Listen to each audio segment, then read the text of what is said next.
Mathias Vinterskov. I Danmark har der været mange diskussioner om, hvad der er et godt liv, og hvad der gør noget til et godt liv. Vi har været ude og interviewe folk om, hvad de synes. Videre til dig, Niels. Ja, tusind tak, Mathias. Jeg hedder Niels Petersen, og vi skal over og filme Frederik.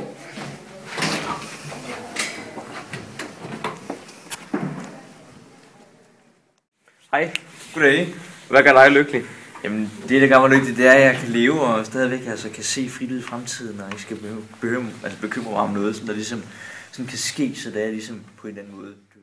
Hvad er en god familie for dig?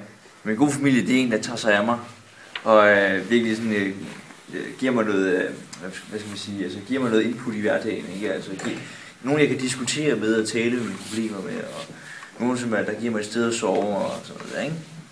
Okay, tak for det. Ja, det er bare jo. Hvad synes du, der kendetegner et godt liv? At man har en god familie og masser af venner og god uddannelse. Har du et godt liv? Ja. Hvad gør, at du har et godt liv så? At jeg har venner og går på en god skole og jeg har en god familie. Jeg lever et lykkeligt liv. Og jeg har lige været ude og interviewe Frederik og Sofie, og det var simpelthen nogle fantastiske interviews. Og videre til dig, Mathias. Jo, tusind tak, Niels. Og nu videre til noget, der kan gøre en del af befolkningen glad, nemlig sporten. Videre til dig, Flemming Madsen. Alberto Contador kan blive tvunget til at skulle forholde sig til endnu en dopinganklageret. Denne gang kommer anklagen for en tidligere massør. Og så har vi sportsekspert Paul Sanders med i studiet i dag. Hvad for en sport gør dig lykkelig? Det er nok mest boksning. Og hvad gør du så mest glad? At se den i sofaen eller se den live? Altså, jeg kan godt lige se den live. Hvorfor? Fordi så kan man mærke den der stemning inde i salen. Det tænder mig. Tak til dig, Paul. Og så videre til hvor vi skal finde ud af, om Danmark er det lykkeligste land på grund af vores vejr.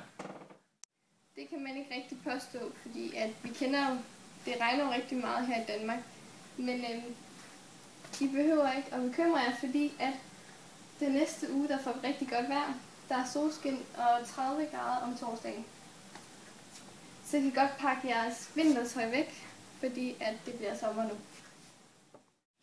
Tak fordi I ville se med. Farveler! Under the coconut tree, you be chilling with me, making love to you in a bed so true, made of fantasy, no place I'd rather.